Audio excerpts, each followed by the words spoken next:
At ito na nga, nabili na po tayo ng baboy sa halagang 150. At ayan, pumili na rin tayo ng mga regado natin. Sibuyas, patatas, saka kalamansi. Para panahon natin sa ating lulutuin ngayon. Let's go! At ito na nga yung karne natin. Ayun, pinaikot-ikot pa, parang chubiba. Iniwain lang po natin ng maninipis yan, guys, para sa ating lulutuin steak. Maninipis lang po. At ito na nga yung bawang natin, mga 4 na piraso siguro, 5. Chop ano na natin yan, tadtadin lang natin yan para sa ating pork steak.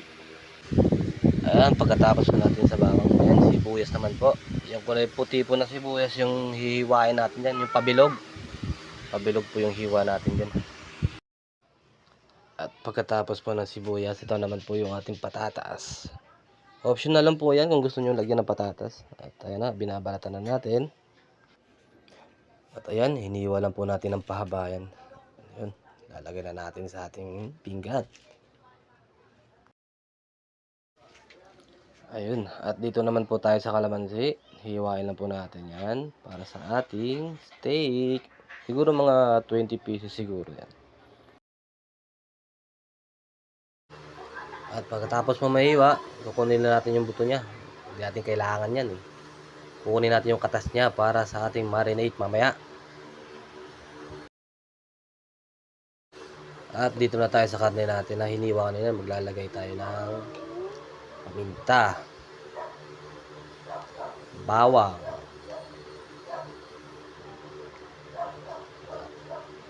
ayan, magic sarap baka naman.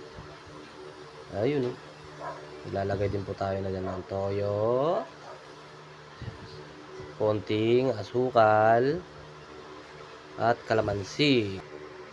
At ayan na, mekos lang natin yan, inisan. Ayan, halo-halo lang po natin para manuot yung lasa sa karne natin.